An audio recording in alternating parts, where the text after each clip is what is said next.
¿Qué se pretende realmente actualmente con la ecografía y con las punciones? La tendencia es que dejemos de hacer menos punciones o biopsias u otros métodos invasivos y hagamos más elastografía y medios de contraste o Doppler que nos permita hacer diagnósticos mucho menos invasivos. Bueno, eso como una introducción. ¿Qué es la elastografía para el uso médico? Este es un modelo físico donde ustedes pueden observar que se ha planteado un mapa de color en el cual las compresiones tienen una codificación. La elastografía sí permite determinar la elasticidad del tejido normal patológico y cuantificarlo. Sí, nos ayuda en muchas enfermedades y diferentes rangos. Pero ¿para qué se usa la elastografía, por ejemplo, para enfermedades típicas de la tiroides? Porque la mayor parte de nódulos malignos son representados por la organización de su estroma inusualmente firmes, son duros, ¿sí? Debido a sus propias características, forman colágeno, forman fibroblastos, y eso permite identificar. Esto fue propuesto en el 2013 y es un tema que se ha debatido mucho hasta poder encontrar los valores reales de las elastografías. ¿Qué tipos de elastografía existen para la tiroides? Miren, esta es la evolución, desde la palpación física, que muchos endocrinólogos la siguen haciendo, pero obviamente los nódulos que no se palpan solamente se ven por ecografía, hasta el aparecimiento en el 2002 de la elastografía de Strain, posteriormente en el 2007 de la elastografía ARFI y finalmente en el 2008 con el aparecimiento de la elastografía Sherwave. La elastografía sigue evolucionando, sigue presentando nuevas características y nuevas ventajas. ¿Qué tipos de elastografía existen y que se pueden usar en tiroides? Entonces, en el lado izquierdo, ustedes van a ver el aparecimiento de la elastografía Strain, que las siglas son SE, y que tenía básicamente dos tipos, una de impulso interno mecánico y otra de impulso externo. Estas elastografías de impulso se han dejado de usar, son las únicas que ya se usan poco. En el medio del transcurso entre elastografía Strain y elastografía Sherwave apareció la elastografía que se conoce con el nombre de impulso de la radiación acústica, o también conocida como ARFI, como ven ahí. Esta todavía se usa, especialmente en hígado, y es la elastografía de transición entre las dos. En el lado derecho comienza a aparecer las elastografías Sherwave, que son el otro tipo de elastografía que se usa. De las elastografías Sherwave existen dos tipos que veremos después con detalle. La que se llama Point Sherwave, las siglas es PSWE, y la elastografía propiamente actual que ustedes deben conocer, que es la 2D Sherwave, cuyas siglas internacionales son 2D SWE.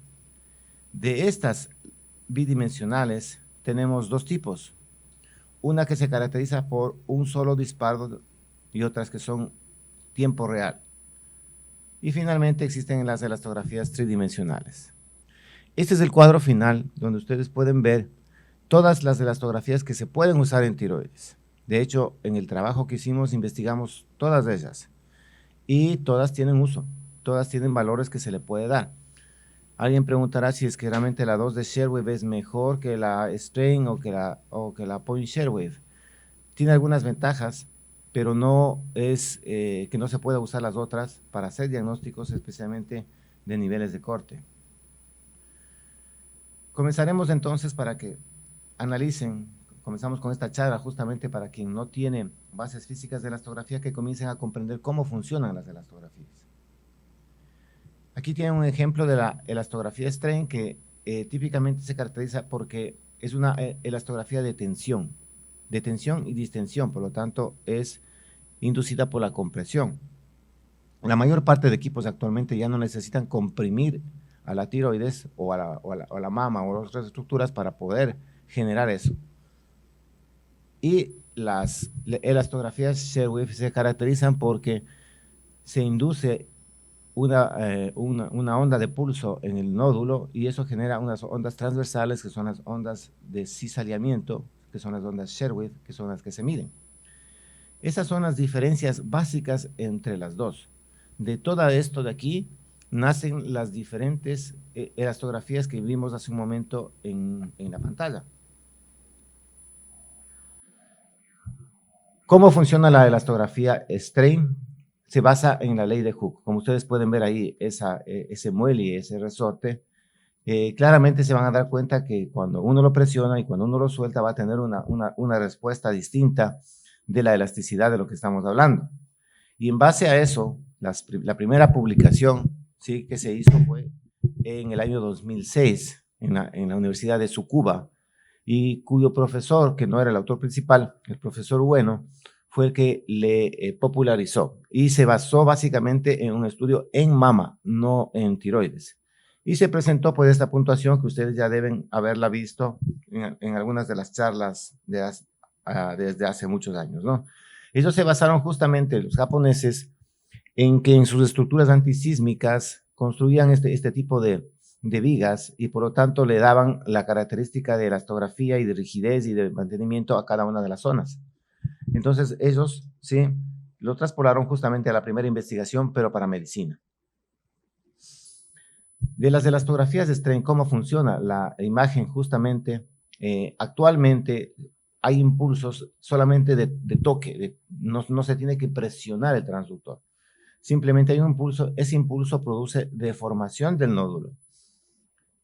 Y obviamente eso podemos medirlo. Ya veremos cómo se hace. Es un impulso externo, se deforma el nódulo y se puede medir ese grado de deformación. Y también tenemos las de impulso interno. Estas se han dejado de usar, se publicaron algunos casos y consistía en que el propio latido de la carótida producía una deformación del nódulo y se lo podía medir. Esto se ha dejado de usar porque no es muy práctico. Y posteriormente aparecieron las elastografías de estímulo del nódulo a través de una onda que sale del transductor. Esa onda produce una deformación del nódulo. Tiene 5 categorías que ustedes ya las conocen, no las vamos a discutir, no es tema de esta charla. Y este es el sistema Bethesda que se utilizó, pero específicamente la actualización del sistema Bethesda del 2017, que modificó un poquito las categorías 4, 5, específicamente en aspectos estadísticos. Entonces, utilizamos esos 3 tipos de marcadores, tanto radiológicos como patológicos. La elastografía elasto, ¿cómo se utiliza ya específicamente? Para quien no disponga de elastografía Sherwin y tenga solamente la Strain, existen 2 categorías dos clasificaciones. Los criterios de Rago, que son simples de utilizar, desde pues una elasticidad uniforme del nódulo hasta un grado 5, en la que indica una elasticidad pobre, realmente rígida. Es algo visual, no se recomienda usar solamente la parte visual. Y también los criterios de Asteria, que prácticamente son los mismos, pero que le quitan la última categoría. Todos estos son análisis cualitativos, todos estos son análisis netamente visuales de deformación. Esto es un ejemplo, ¿sí?, de una elastografía Strain actual. Es decir, no es que no usemos, ojo, cuidado, la seguimos usando.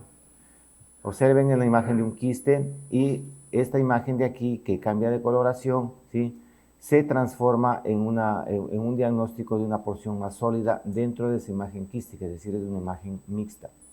Fundamentalmente la elastografía Strain nos sirve para rápidamente ubicarnos qué tipo de nódulo estamos teniendo nosotros. Ok, si es que su equipo está codificado, observen siempre la barra, ¿sí?, desde lo que es más duro hasta lo que es más suave. No siempre los colores, ¿sí?, que estamos acostumbrados en el equipo que ustedes manejen van a tener la clasificación del verde al azul o del azul al verde, o en este caso del rojo al azul. Es muy importante que se fijen en eso, para que ustedes sepan el mapa, cuál es la parte más dura y cuál es la parte más suave. Bien, de las elastografías de strain, si me están siguiendo, que estamos viendo que están cualitativas, vamos a sacar valores semi-cuantitativos. Esos valores semi-cuantitativos son muy importantes que ustedes los conozcan y sepan cómo se valoran.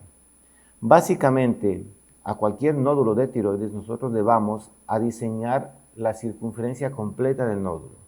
No vamos a colocar solamente la parte sólida, solamente la parte más engrosada, vamos a hacer el diseño completo del nódulo como está aquí, como ustedes lo observan aquí. Entonces tenemos que sacar una muestra de comparación. Esta circunferencia de aquí se transforma en un valor que ustedes lo pueden ver acá que se llama valor A. Ese valor viene dado en un porcentaje y significa el porcentaje de deformación que ha tenido el nódulo, que es uno de los valores que se utiliza actualmente como marcador. Les adelanto, más o menos es 0.20% es el valor, el nivel de corte entre benignos y malignos. Todo lo que esté por abajo de 0.20 es sospechoso de que tenga tendencia a ser maligno, porque generalmente si se está deformando menos es que es más duro.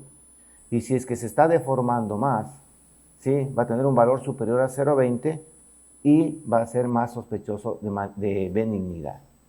Cuando nosotros tomamos una muestra, otro ROI, vamos a hacer unos ejemplos en el equipo. Esta muestra que ustedes la están viendo aquí, y los comparamos entre los dos, nos va a salir un ratio que se llama strain ratio y que en todos los aparatos de ecografía los pueden calcular automáticamente. Ese valor también, ¿sí?, está estipulado en el trabajo nuestro y está en 2.6. Ya veremos después justamente la tablita de los niveles de corte. Bien, otros estudios también han comparado la circunferencia del nódulo con una muestra más establecida en el músculo esternocleidomastoide, ¿sí? También nosotros hicimos esas pruebas, pero en nuestras estadísticas la comparación nódulo con el propio tejido versus nódulo con el músculo fue mejor para el nódulo con el propio tejido. No es que no se pueda hacer, existen trabajos que lo hacen y que tienen sus valores específicos. Bien, este por ejemplo es un ejemplo de la comparación con el músculo esternocleidomastoideo y que fue propuesto recientemente en el 2019 por este autor turco que compara justamente estas dos estructuras del nódulo con una parte del músculo y tiene su strain ratio específico ahí. Existen otros nombres para el strain ratio que ustedes pueden encontrar en la literatura. Uno de esos se llama el índice de elasticidad, que es prácticamente lo mismo. Para estos autores, para esta publicación del 2019, el mejor punto de corte fue 2.1, pero es prácticamente lo mismo que un strain ratio. Para nosotros fue 2.6, ¿sí? Para ellos es 2.1 y el mejor punto de corte para ellos, para benignos, fue 1.8 y malignos 3.6. Existen muchas diferencias en las publicaciones, todavía estamos esperando un consenso como el que tenemos en hígado y cuando aparezca el consenso tendremos ya valores multimarcas. Esta es una publicación hecha con el equipo Resona 7 de Mindray, en el cual el porcentaje de deformación que ellos encontraron fue de 0.21, muy cercano al que nosotros encontramos de 0.20, pero también ellos trabajaron con dos unidades, ¿sí? La unidad de kilopascales y con una unidad que es la unidad de deformación tradicional físicamente típica, la que utiliza la resonancia magnética. Nosotros no utilizamos mucho, la mayor parte de publicaciones que ustedes van a ver que se utiliza con el módulo E, con el módulo de elastografía E. Esta es la teoría de por qué ¿sí? sirve el porcentaje de deformación. No es lo mismo hacer una elastografía, por ejemplo, aquí a este huevo que está crudo y la cáscara está dura. La tendencia de la imagen va a ser que todo es duro, cuando no es así, que un huevo cocido cuya parte interna es la más dura y la parte externa, que es lo que usualmente sucede en la mayor parte de nódulos, no solamente de la tiroides. Entonces es comprensible que los autores hayan visto que esta compresión sobre esto tiene que darnos un grado de deformación. Y ese porcentaje de deformación es el que estamos utilizando para nuestros valores. Esto ya es un resumen de la tabla de nuestro estudio y a valores específicos estadísticamente validados.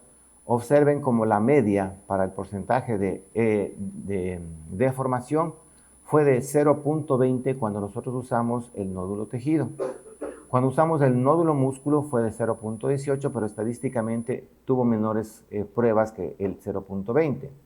Y el mejor strain ratio fue el que hicimos entre el nódulo y el tejido de la tiroide, y como les había dicho, el punto de corte es 2.69. También lo calculamos con el músculo, fue un poco más bajo, ¿sí? Pero la recomendación por el desvío, ¿sí?, estándar que se tiene es que estas dos, el 0.20 y el 2.69, sea el recomendado para que lo usen con elastografía strain, esta elastografía de deformación. Ok, esta es las pruebas de sensibilidad y especificidad. Observen como la mayor parte del estudio tuvo unas pruebas bastante aceptables, pero los mejores niveles los obtuvo el 0.20 y el 2.69, ¿no? Repito, esto es deformación y esto es strain ratio. Ok, al final, si quieren, repetimos un poco la comprensión de toda esta cuestión física con las personas que realmente tienen menos experiencia con la física de la elastografía. Pasamos ahora a ver las elastografías Point-Sherwave, ¿no? El otro grupo, recuerden esa tabla grande que estaba ahí. Estas son elastografías que se basan en el impulso de una onda. Esa onda se llama ARFI, ¿no? Acoustic Radiation Force Impulse. Eso es las siglas de ARFI. Todas estas elastografías se usan y no todos los equipos tienen estas elastografías. Hay unos equipos que no tienen elastografía Point-Sherwave. Bien, ¿cómo funciona la elastografía? Este es el impulso ARFI que se conoce y comenzó con investigaciones para hacer mapas cualitativos, es decir, estaban acostumbrados hace muchos años a ver los mapas de Rago, a ver los mapas de Asteria con las deformaciones, a utilizar la escala de Tsukuba que se fue hecha para mama, la utilizaban en tiroides, que no estaba correcto, y se proponen los primeros mapas cualitativos, es decir, algo parecido. Aquí habían 6 lesiones, desde la menos elástica hasta la más elástica, como en este ejemplo, cuando nosotros estamos colocando una botella boca abajo, lo que nos va a retornar va a ser de diferente tipo y diferente formación para las imágenes. Esto se dejó de usar porque la elastografía de onda de corte, la elastografía ARFI, pasó a ser posible medirla. Entonces, este es el gráfico de la elastografía Point-Sherwave. Es un solo impulso el que llega hasta el nódulo, por lo tanto va a generar estas ondas laterales que son escasas. Y esas ondas pueden ser medidas. ¿Y cómo son medidas? Son medidas a través del propio transductor. El propio transductor hace el impulso y la misma capacidad del equipo permite capturar estas ondas y medirlas a través del retorno por el propio transductor. Esto es lo que sucede más o menos cuando ustedes colocan una gota, sí, en cualquier parte de agua. Puede ser en un vaso, puede ser en un lago, puede ser en cualquier sitio. Así se forman las ondas laterales, pero es por un solo impulso. Y el mismo concepto se establece cuando tenemos muchas ondas que salen del transductor, que estimulan varias partes del nódulo y por lo tanto van a generar más ondas. Entonces, al generar más ondas, es comprensible que se entienda que la máquina va a tener mayor información y por lo tanto va a tener mayor precisión en cuanto al cálculo de las velocidades, ¿sí? Como más o menos sucedería como cuando ustedes colocan varias gotitas y tienen obviamente más información. Eso implica que los aparatos de ecografía que utilizan el 2D Sherwave, las siglas es 2D Sherwave, ¿sí?, tienen que ser de alta gama y de un alto procesamiento para poder capturar todas estas ondas de aquí. Bien, este es un ejemplo de un Point-Sherwave actual y moderno. Es decir, estamos colocando nuestra cajita aquí, nuestra caja de de medición. Esta cajita de medición debe estar dentro del nódulo. Hay equipos que esa cajita ustedes no lo pueden ubicar más que en un solo sitio, ¿sí?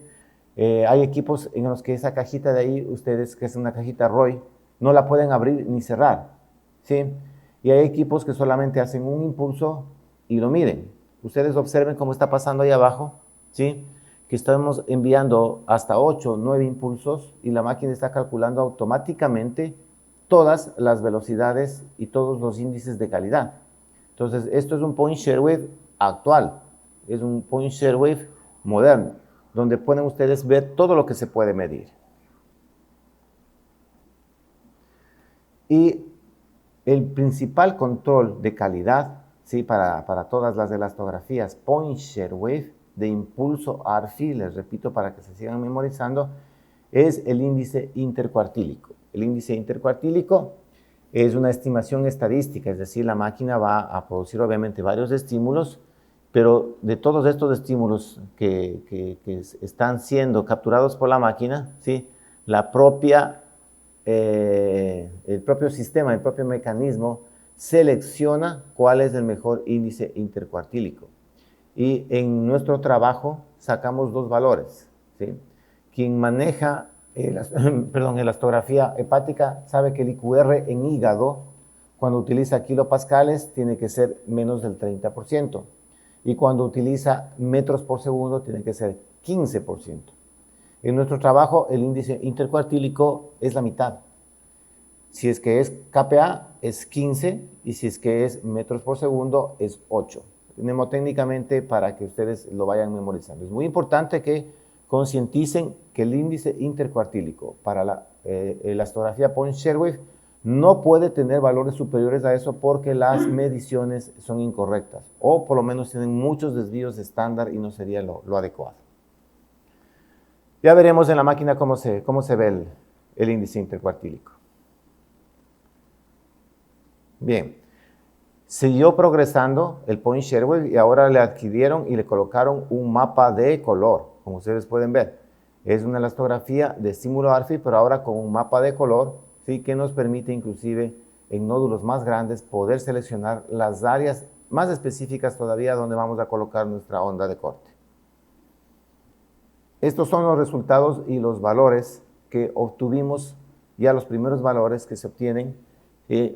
Como les digo, les vamos a compartir todo el white paper, no necesitan copiarlo. Y comparamos, ¿sí? Los niveles de corte entre benignos y malignos, ¿sí?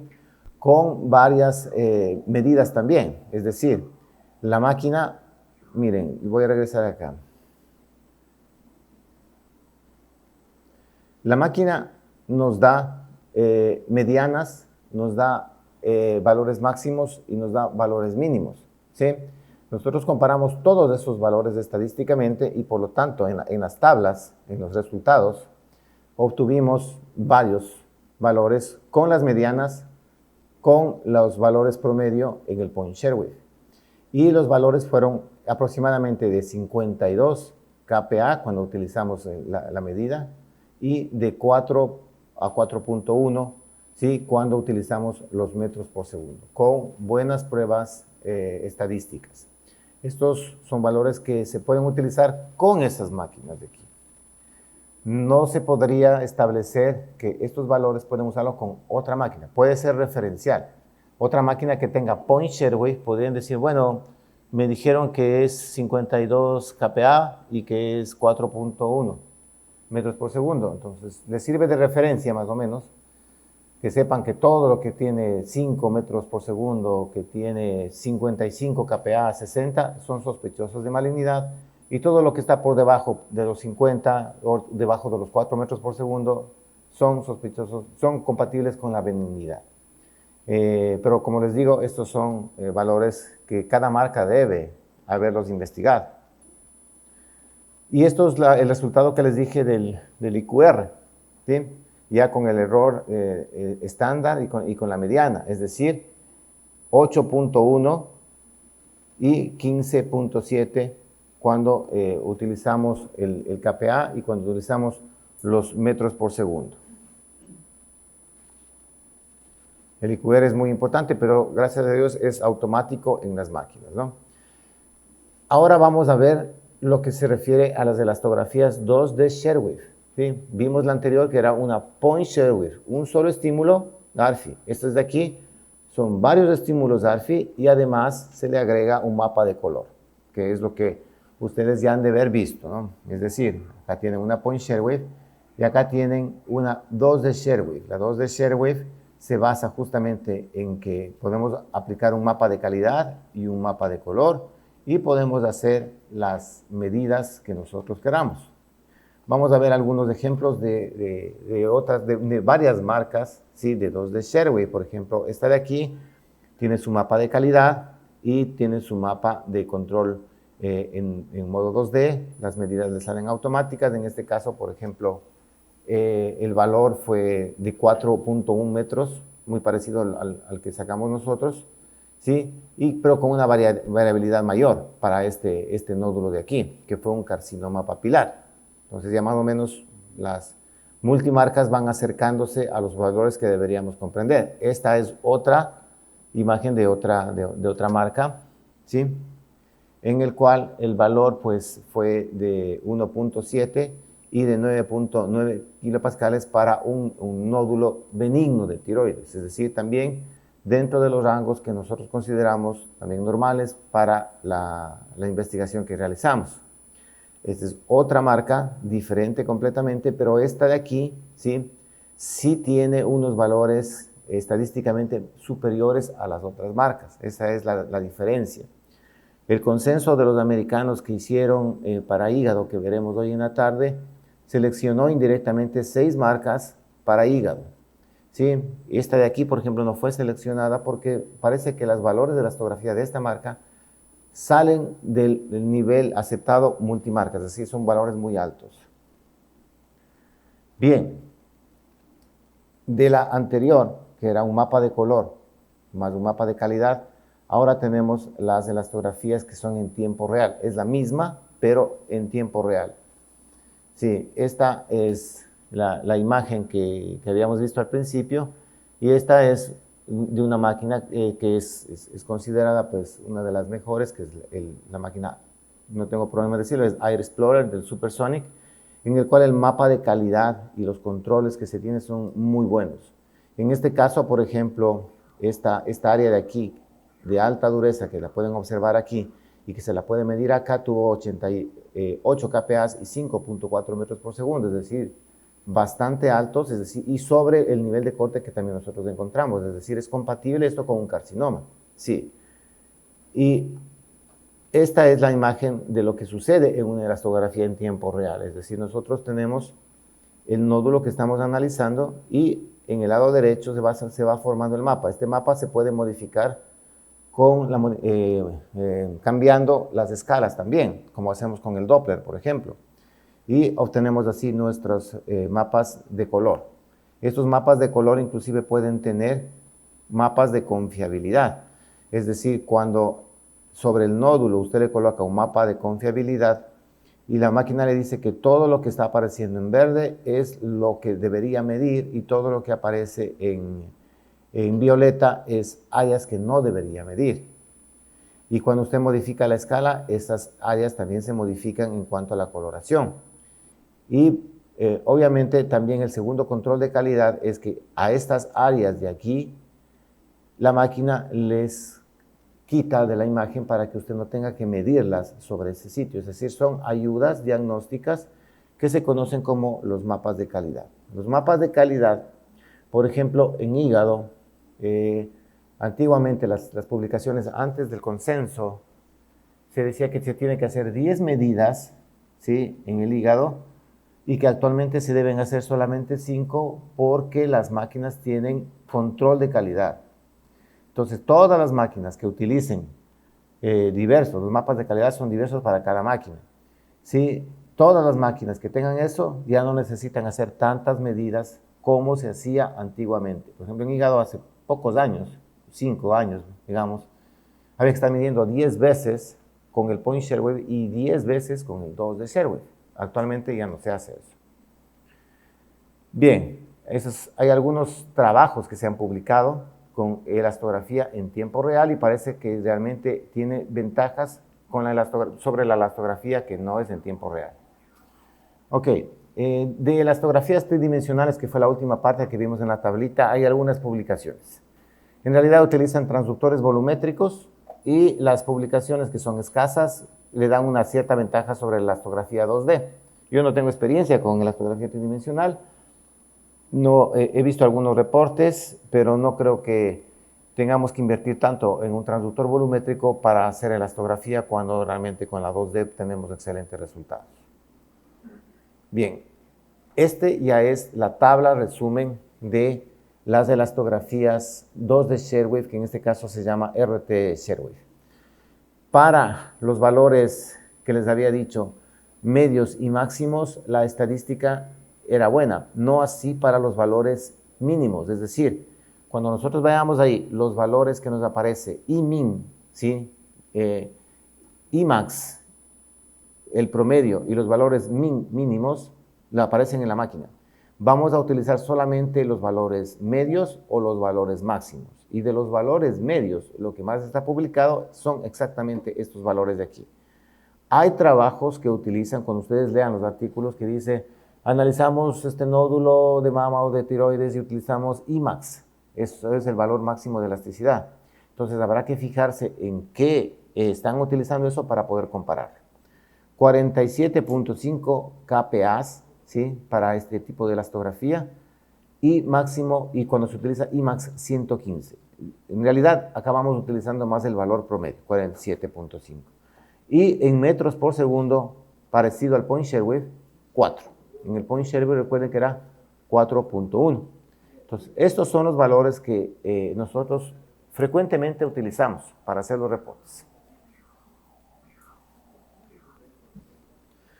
Y obviamente, como les había dicho, todas estos valores máximos, medios, mínimos, fueron comparados estadísticamente con la clasificación citopatológica de Bethesda, con el predictor de malignidad AlphaScore 2018 y con el predictor de malignidad universal, que es del ACR-TIRAS 2017.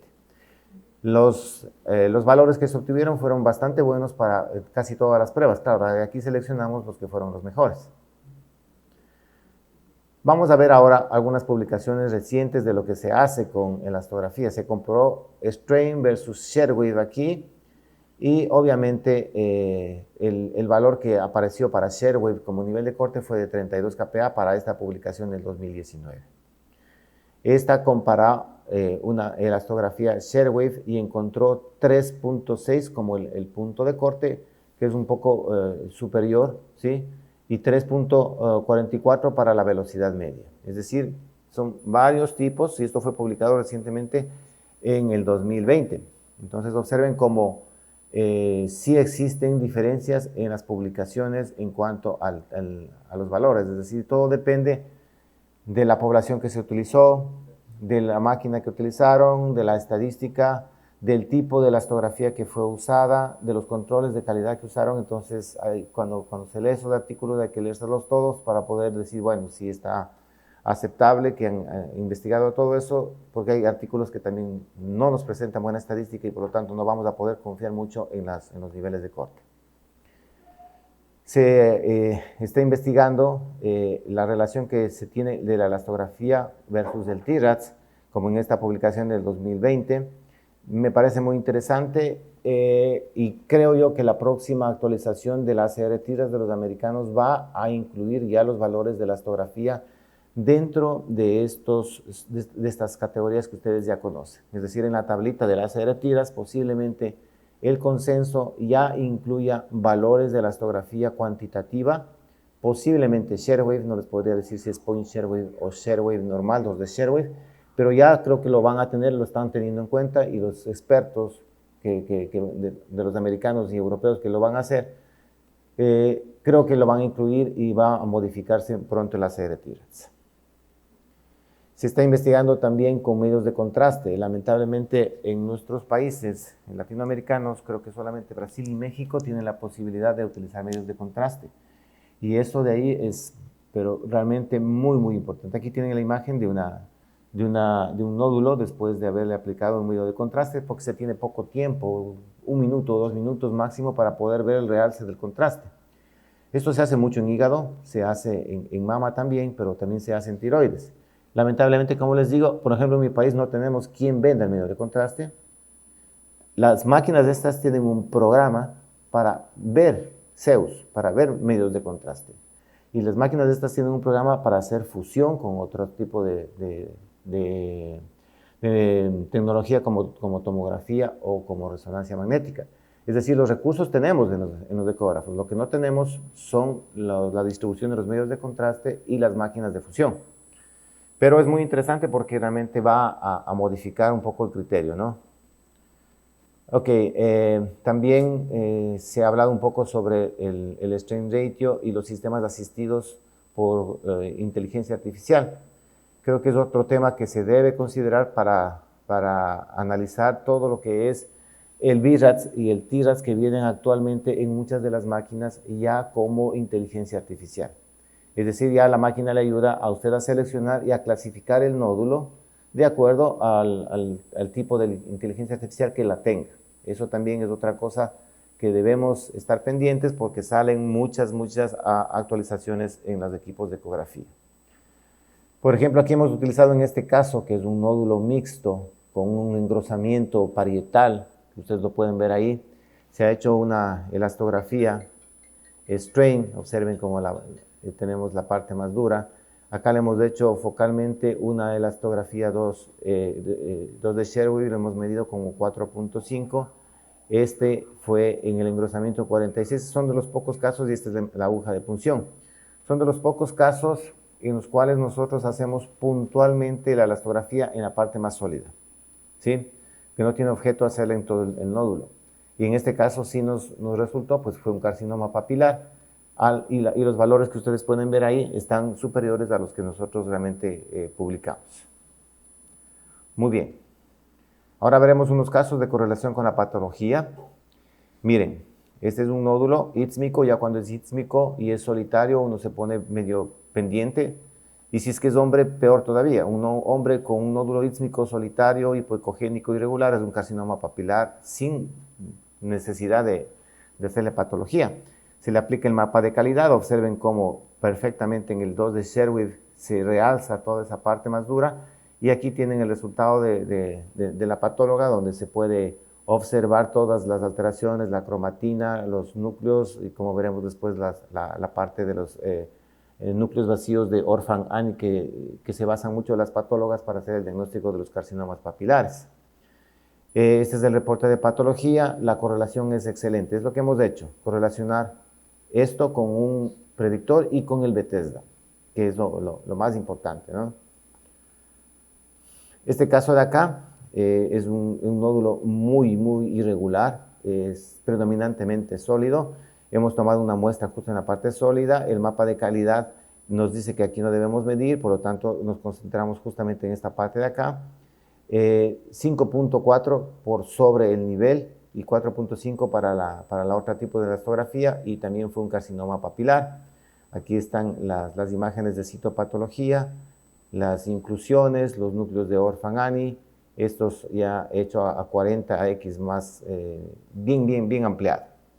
Entonces siempre estamos en contacto con las patólogas, y las patólogas prácticamente tienen que ser, o los patólogos tienen que ser expertos en citopatología de tiroides, ¿sí?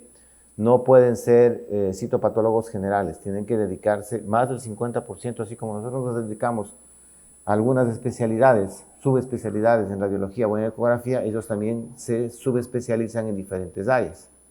Y eso ha demostrado pues mayor efectividad en los diagnósticos. Este es un caso muy interesante. Observen, es una tiroides, abajo pueden ver, es una tiroides heterogénea en sus contornos, ¿sí? Pero tiene en el centro una imagen nodular. Y la vascularización de las tiroiditis pues es justamente ampliada en todo el óvulo, pero en este caso se concentra como justamente hacia ese nódulo.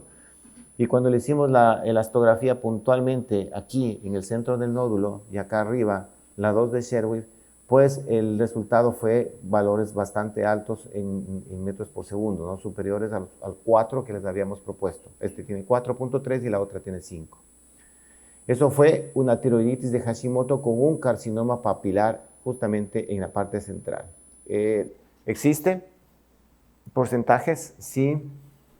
No son muy frecuentes los carcinomas dentro de una tiroiditis de Hashimoto, pero deben recordar lo que siempre va a ser complicado. En este caso no fue tanto porque la diferencia de tejido que ustedes ven ahí permite saber y sospecharlo. A veces en la tiroiditis de Hashimoto cualquier nódulo medio extraño va a ser un poco difícil de identificarlo. En resumen, ¿sí?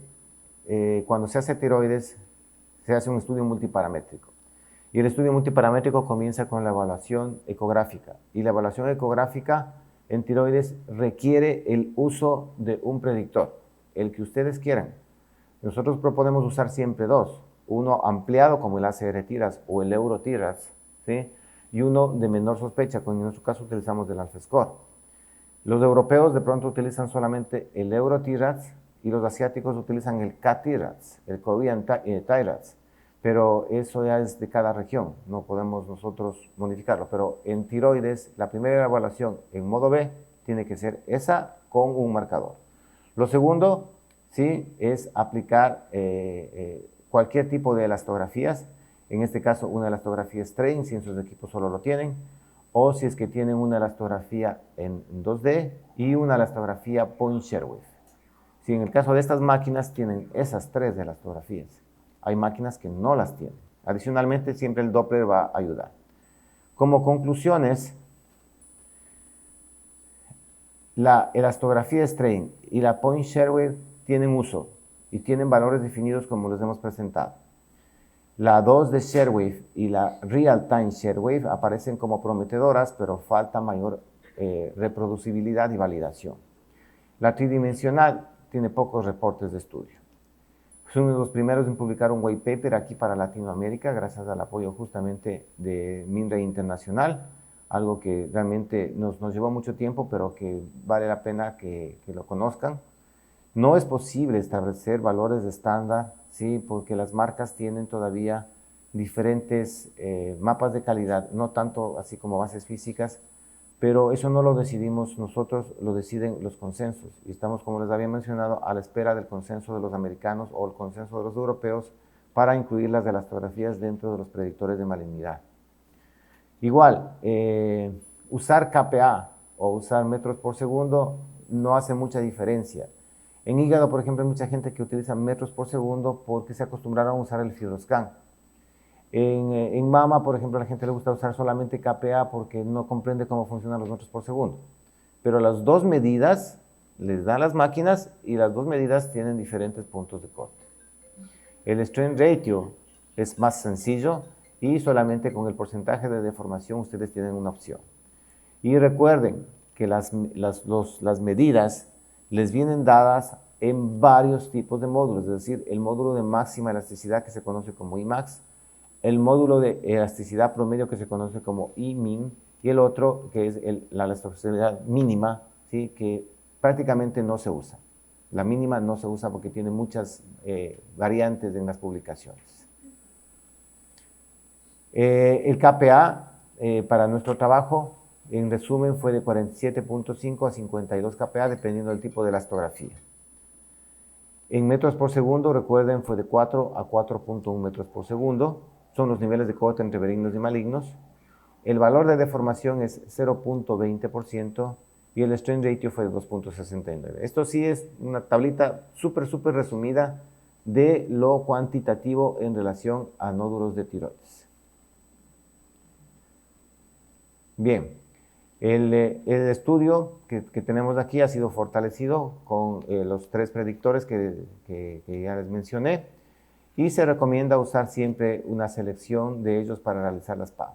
El valor de los predictores no está solamente en clasificar al nódulo, el valor de los predictores está en decirle cuál es el nódulo que debe funcionarse y cuál es el que no debe funcionarse.